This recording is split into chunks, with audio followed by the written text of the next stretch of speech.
Captain James of the Earth vessel Horizon stared at the distress beacon's coordinates blinking on his command console. The signal originated from the Taurus Nebula, a region notorious for its unpredictable plasma storms and gravitational anomalies. Most spacefaring species avoided it entirely. "How long has it been broadcasting?" James asked his communications officer, Lisa. "Approximately 72 hours, sir. It's a Vexari transport vessel. Their life support systems are failing." The Vexari were one of the oldest species in the Galactic Coalition, known for their advanced technology and, unfortunately, their disdain for humans. When Earth had joined the Coalition 30 years ago, the Vexari had been the most vocal opponents, claiming humans were too aggressive, too unpredictable to be trusted. "Plot a course," James ordered without hesitation. "Maximum speed." The bridge fell silent. Navigator Tom cleared his throat. "Captain, entering the nebula is against Coalition safety protocols. The Vexari have other allies much closer." "Who haven't responded," James said firmly. "We're the only ship within range that can reach them before their life support fails completely." "The Vexari would not do the same for us," remarked Science Officer Marcus. James turned to face his crew. "That's not who we are. Prepare for nebula entry." On the crippled Vexari vessel, Stellar Whisper, Ambassador Thex watched his crew's movements grow increasingly sluggish as the oxygen levels continued to drop. They had sent distress calls to multiple allies, but the nebula's interference made communication spotty at best. "Any response?" he asked his first officer, Nara, her blue scales dulled by exhaustion. "None, Ambassador. The nearest Vexari outpost cannot reach us in time." She hesitated. "There is one vessel that has acknowledged our signal. A human ship." Thex's translucent membranes fluttered in surprise. "Humans? Here?" "They report they are on an approach vector. Estimated arrival in 6 hours." Thex sank into his command chair. Humans, the species he had argued against admitting to the Coalition, the species he had publicly called dangerously impulsive and evolutionarily aggressive. And now they were the only ones responding to his distress call. "Our life support will fail in 8 hours, Nara said quietly. Thex nodded. "Then we must hope the humans are as reckless as I've always claimed." The Horizon shuddered as another plasma discharge raked across its shields. "Shield integrity at 60%, reported Security Chief Anna, her fingers flying across her console. "That last hit damaged the starboard stabilizers." James gripped his chair as the ship lurched violently. "Compensate with port thrusters." "How far to the Vexari vessel?" 20 minutes at current speed, Tom answered. "But Captain, we're taking significant damage. Standard procedure would be to reduce speed." "And arrive too late," James said. "Maintain course and speed." Engineer Pete's voice crackled over the comm.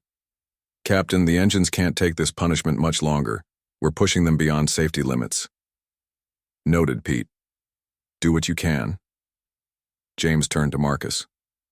"Any ideas for getting through this storm? System faster?" Marcus studied his readings. "The plasma discharges follow a pattern. If we time our movements between bursts, we might reduce damage." "Do it," James ordered. For the next 15 minutes, the Horizon danced through the nebula, the crew working in perfect synchronization, anticipating each plasma surge and navigating around the worst of the storm. They were battered, systems were strained, but they were getting closer. "Visual contact," Lisa announced as the view screen showed the Vexari ship ahead, its elegant form drifting listlessly amid the nebula's colorful gases. "Life signs?" James asked. "Faint but present. Their environmental systems are nearly depleted." James nodded. "Bring us alongside. Prepare for emergency docking and evacuation procedures." Ambassador Thex was barely conscious when the docking alarm sounded. The ship's atmosphere had become so thin that most of his crew had already fallen unconscious. The sound of the airlock cycling roused him slightly. Through blurred vision, he saw figures entering in environmental suits. Humans. They moved with purpose, checking vital signs, applying emergency oxygen masks, carrying his people toward safety. A human approached him, removing her helmet, It was a female with short brown hair and determined eyes. Ambassador Thex? I'm Captain James of the Earth vessel Horizon. We're evacuating your people. Can you stand? Thex tried to rise, but collapsed. Without hesitation, James and another human lifted him, supporting his weight between them. Why? Thex managed to ask as they moved toward the airlock. Why risk yourselves? James looked surprised by the question. You needed help. That's all there is to it. 3 days later, the Horizon limped into Coalition Station 12, its hull scorched and systems barely functioning. The entire crew had worked, continuously, first to save the Vixari, then to navigate out of the nebula with their damaged ship and 40 additional passengers. In the station's medical bay, Ambassador Thex watched as human doctors worked alongside Coalition medical staff to treat both crews. Captain James entered, looking exhausted but relieved. Ambassador, the doctors say you'll make a full recovery. Thanks to you and your crew, Thex said. You suffered significant damage to your vessel, lost cargo, risked your lives, for a species that has shown you nothing but contempt. James shrugged. It's what we do. It's who we are. I have misjudged your species, Captain, Thex admitted. I saw your capacity for aggression as a flaw. I failed to see how that same intensity drives your compassion. We're passionate about everything we do, James replied with a small smile, including saving lives. Thex extended a 3-fingered hand.